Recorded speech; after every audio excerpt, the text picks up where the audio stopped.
এই বন্ধুরা, এই ঘটনাটি 1967 সালের, যখন গ্রিসের স্থানাঞ্চল থেকে কিছু কিলোমিটার দূরেই সমুদ্র থেকে এমন কিছু পাওয়া যেতে চলেছিল যেটা আগত সময়ে আর্কিওলজিস্টদের জন্য ভীষণই ইম্পর্টেন্ট হতে চলেছিল। 1967 সালে নিকোলাস ফ্লেমিং নামের একজন মেরিন আর্কিওলজিস্ট গ্রিসের স্থানাঞ্চল থেকে কিছুটা দূরের একটি আইল্যান্ডে যায়, যে আইল্যান্ডটিকে সাধারণত অ্যালাফোনিসাস নামে জানা যায়। মাঝে মধ্যেই নিকোলাস এই আইল্যান্ডের আশেপাশের সমুদ্রের তলায় নতুন কিছু খুঁজে পাওয়ার আশায় খোঁজ চালাতে যেত, কিন্তু দুর্ভাগ্যবশত প্রতিবারই তিনি খালি হাতেই ফিরতেন। কিন্তু 1967 সালে নিকোলাসের জীবন বদলে যেতে চলেছিল, আর সেটা কি কারণে জানতে হলে ভিডিওটি শেষ পর্যন্ত অবশ্যই থাকতে হবে। সমুদ্র থেকে 13 ফুটের গভীরে নিকোলাসের নজর এমন কিছু পাথরের উপর পড়ে যেগুলো অন্যান্য পাথরের তুলনায় অনেক আলাদা এবং অদ্ভুত দেখতে লাগছিল। এই পাথরগুলোর শেপ রেগুলার প্যাটার্ন অনুযায়ী ছিল, অতএব এটা কোনোভাবেই ন্যাচারাল মনে হচ্ছিল না। এবার যেহেতু নিকোলাসের এই অদ্ভুত শেপের পাথরগুলো সম্পর্কে জানার আগ্রহ হচ্ছিল, সে কারণে তিনি আরো গভীরে যাওয়ার সিদ্ধান্ত নেন। আর যে মুহূর্তে তিনি সমুদ্রের আরো গভীরে পৌঁছান, তখন তিনি এটাও রিয়েলাইজ করেন যে এই রেগুলার সাইজের পাথরগুলো আসলে অন্য কিছু নয়, বরং বিল্ডিং এর ফাউন্ডেশনের পাথর, আর এগুলো প্রায় কয়েক হাজার কিলোমিটার এলাকা জুড়ে ছড়িয়েছিল। প্রথমে তো নিকোলাস এটাই বুঝতে পারছিল না যে সমুদ্রের এত গভীরে বিল্ডিং এর ফাউন্ডেশনের পাথরগুলি কি কারণে রয়েছে, কিন্তু পরে নিকোলাস এটা বুঝতে পারে যে সমুদ্রের এই অংশে তিনি কিছু এক্সট্রা অর্ডিনারি জিনিস খুঁজে পেয়েছেন, কিন্তু এর আসল সত্যটা জানার ভীষণভাবে প্রয়োজনীয়তা ছিল। পরবর্তী দিন নিকোলাস আবার সেই জায়গায় যায়, কিন্তু এইবার সে তৈরি হয়ে গিয়েছিল। নিকোলাসের সঙ্গে আসা সম্পূর্ণ টিম প্রথমে তো হতবাগী হয়ে গিয়েছিল যখন তারা এখানে দূর দূরান্ত পর্যন্ত ছড়িয়ে ছিটিয়ে থাকা এমন কিছু জিনিস দেখতে পেয়েছিল যেগুলো মানুষের ব্যবহারের জন্য প্রয়োজনীয়। মাটির বাসন থেকে শুরু করে বিভিন্ন ধরনের টুলস বিভিন্ন দিকে ছড়িয়ে ছিটিয়ে ছিল। শুধু তাই নয়, এখানে পাথরের তৈরি বিল্ডিং এর ফাউন্ডেশন এবং পাথরের রাস্তাও দেখতে পাওয়া যাচ্ছিল। মানে এটা কোনো ছোটখাটো বস্তি ছিল না, বরং এটা সম্পূর্ণরূপে প্ল্যান করে তৈরি করা একটি শহর মনে হচ্ছিল। আর এটাও সত্যি যে নিকোলাস কয়েক বর্ষ পুরনো এমন একটি শহরের ধ্বংসাবশেষ খুঁজে বের করেছে যেটা সারা বিশ্বের কাছ থেকে লুকিয়ে সমুদ্রের তলায় ছড়িয়ে ছিটিয়ে ছিল। আর এই আন্ডার ওয়াটার সিটিটাকে পাভলো পেটোরি নাম দেওয়া হয়েছিল, যেটা 1967 সালের পর হাজারো আর্কিওলজিস্ট এবং রিসার্চারদের ঘুম কেড়ে নিয়েছিল। এবার এই পুরো শহরটা কতটা বড় ছিল, এখানে বসবাস করা লোকেরা কেমন ভাবে এখানে থাকতো, এবং কেন তারা এই এরিয়াতে এত সুন্দরভাবে প্ল্যান করে এই সম্পূর্ণ শহরটাকে বানালো। এবং সব থেকে বড় প্রশ্নটি হলো, এটা কি সেই আটলান্টিস যেটা প্লেটোর মতামত অনুযায়ী 11,000 বছর আগে ভীষণ খারাপভাবে ধ্বংসের শিকার হয়েছিল? আর এগুলো সেই সব প্রশ্ন যেগুলো পাভলো পেটোরির খোঁজ হওয়ার পর জন্ম নিয়েছিল। কিন্তু কয়েক বছর কেটে যাওয়ার পরেও এই সকল প্রশ্নের উত্তর এখনো তেমন ভাবে জানা সম্ভব হয়নি। কিন্তু ধীরে ধীরে টেকনোলজির উন্নতি হতে থাকার সাথে সাথে টেকনোলজিকে ব্যবহার করে পাভলো পেটোরির উপর রিসার্চ শুরু করে দেওয়া হয়। ইউনিভার্সিটি অফ নটিংহামের একজন রিসার্চার ডক্টর জন হ্যান্ডারসন টেকনোলজির সাহায্যে এই আন্ডার ওয়াটার সিক্রেট সিটির রিসার্চ শুরু করেন। রিসার্চের দরুন ওনারা এখান থেকে মানুষের ব্যবহারকৃত কিছু জিনিস খুঁজে পেয়েছিল, আর সেই সব জিনিসগুলির মধ্যে পাথরের তৈরি এমন একটি হামল দিস্তা ছিল যেটার সাহায্যে গম অথবা ভুট্টা থেকে আটা তৈরি করা হতো। ভাঙাচোরা মাটির তৈরি বাসন জায়গায় জায়গায় একসঙ্গে ছড়িয়ে ছিটিয়ে ছিল, যেটাকে দেখে এটা মনে হচ্ছিল যে হয়তো এগুলো কয়েক হাজার বছর আগে এখানে বসবাস করা কোনো এক মানুষের রান্নাঘরের আসবাবপত্র ছিল। যে পাভলো পেটোরিতে মানুষের বসবাস করার চিহ্ন পাওয়া গিয়েছিল, সেখানে মৃত মানুষেরাও তাদের নিজেদের চিহ্ন রেখে গিয়েছিল। আগে হ্যাঁ, এখানে রিসার্চাররা প্রায় 50-এর কাছাকাছি বিভিন্ন সাইজের কবরও খুঁজে পেয়েছিল। গ্রিসের স্থান অঞ্চল থেকে কিছু কিলোমিটার দূরে সমুদ্রের মধ্যে অবস্থিত এই আন্ডার ওয়াটার মিস্টেরিয়াস সিটিতে মানুষের বসবাস করার অনেক চিহ্ন তো পাওয়া গিয়েছিল, কিন্তু কেবলমাত্র স্কুবা ডাইভিং এর মাধ্যমেই এই শহরের আসল সত্যতা খুঁজে বের করা যথেষ্ট কঠিন ছিল। অতএব এইবার সময় এসে গিয়েছিল টেকনোলজি ব্যবহার করার, মানে এবার সোনার স্ক্যানিং করার সময় এসে গিয়েছিল।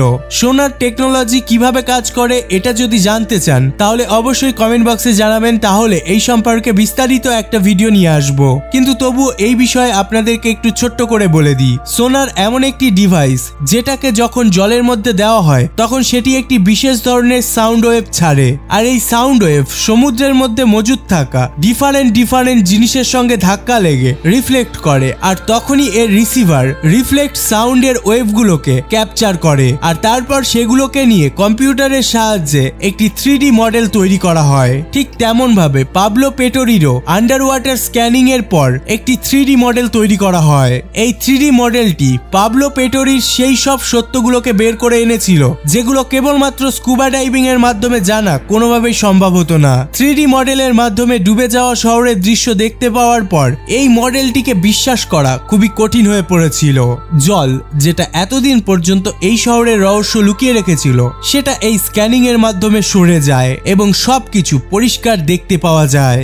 এখন আপনারা যে লাইনগুলো দেখতে পাচ্ছেন এগুলো সেই বিল্ডিং এবং ফাউন্ডেশন যেগুলো সেই সময় এখানে বানানো হয়েছিল। এর মধ্যে ছোট ছোট ঘরের সাথে সাথে বড় বড় বিল্ডিংও ছিল, আর এই বড় বিল্ডিংটি হয়তো এই শহরের কোনো অ্যাডমিনিস্ট্রেশন অফিস অথবা এখানকার কোনো লিডারের ঘর ছিল। বিল্ডিং এর মাঝে থাকা এই খালি জায়গাটা হয়তো কোনো প্লেগ্রাউন্ড অথবা মার্কেট ছিল। কিন্তু সব থেকে অবাক করার বিষয় এটাই যে এখানে প্রতিটি ঘর একটা প্রপার প্যাটার্ন অনুযায়ী তৈরি করা ছিল, যেমনটা আজকাল মডার্ন সিটিতে হয়ে থাকে। মানে এই অদ্ভুত মিস্টিরিয়াস আন্ডারগ্রাউন্ড সিটিটি মানুষের এমন এক সিভিলাইজেশনের হাতে ছিল যেটাকে ভীষণ ডেভেলপড মনে করা হয় এবং সেখানকার মানুষ ভীষণই ডিসিপ্লিন মানত। এই বিল্ডিং এর ফাউন্ডেশন প্রায় 20 একর এলাকা জুড়ে ছড়িয়েছিল। এরপর অনেক রিসার্চের মাধ্যমে জানা যায় যে এখানে প্রায় 5000 জন মানুষ বসবাস করত। কিন্তু প্রশ্ন এটাই যে এখানে কোন লোকেরা বসবাস করত। পাবলো পেটোরির সাইট থেকে রিসার্চাররা যে মাটির তৈরি পাত্রগুলো পেয়েছিল সেগুলোর কার্বন ডেটিং এর মাধ্যমে জানা যায় যে এগুলো আজ থেকে প্রায় 5500 বছর পুরনো। এবার যেহেতু এর প্রমাণ অন্যান্য জায়গা থেকে আগেও অনেক পাওয়া গিয়েছিল যে মাটির তৈরি বাসন ব্রোঞ্জ এজে বানানো হতো, এই কারণে রিসার্চাররা এটা শিওর ছিল যে পাবলো পেটোরির এই শহর 5500 বছর আগে জলের উপর অবস্থিত ছিল। এই সময়টা মানুষদের জন্য একটা বিশেষ সময় ছিল, আর এই সময়ে মানুষ পাথরের তৈরি ঘর বানাতো। কম্পিউটার গ্রাফিক্স এর মাধ্যমে পাবলো পেটোরির লেআউটকে যখন রিডিজাইন করা হয়েছিল তখন সেটা কিছুটা এই রকম দেখতে লাগছিল। 5500 বছর পর ডিসকভার করা এই আন্ডার ওয়াটার সিক্রেট শহরটির অ্যাকচুয়াল ছবি এই প্রথমবার দেখা গেছিল।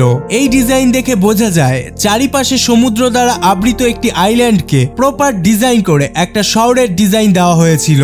কিন্তু এমন একটা লোকেশন এবং এমন প্ল্যানিং করে এই শহরটি এখানেই কেন বানানো হলো, এর পেছনেও একটি রহস্য লুকিয়েছিল।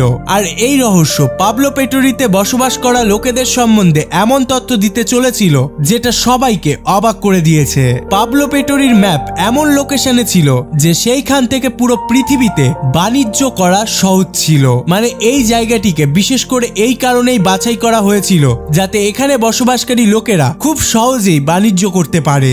জলের নিচে থাকা ধ্বংসাবশেষ থেকে এমনও কিছু জিনিস পাওয়া গিয়েছে যেটা থেকে এটা বোঝা সম্ভব হয় যে পাবলো পেটোরি সেই সময় ম্যানুফ্যাকচারিং হাব হিসাবে কাজ করত, আর সেটাও আবার কাপড়ের ম্যানুফ্যাকচারিং।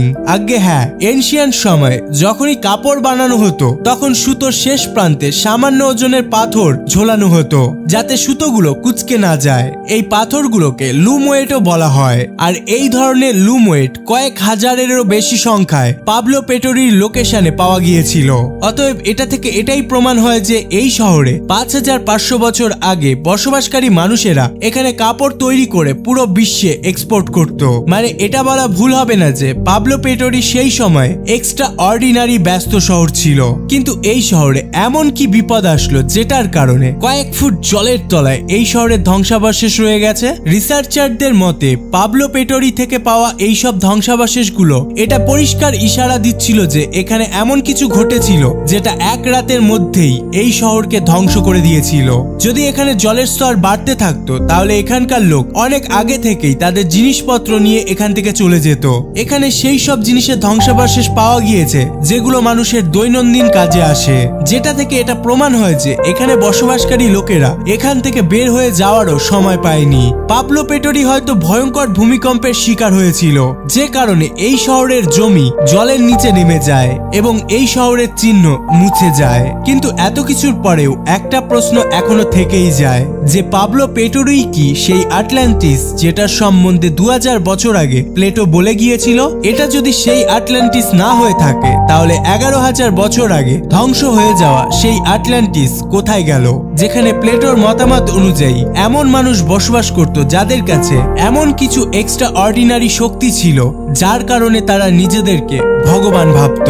সর্বশেষে thanks for watching, stay happy, stay কুল। আপনারা যদি সিনেমার ব্যাখ্যা দেখতে পছন্দ করেন তাহলে বং মুভি ডায়েরি চ্যানেলটিকে অবশ্যই সাবস্ক্রাইব করে নেবেন, এটাও আমার আরেকটি চ্যানেল।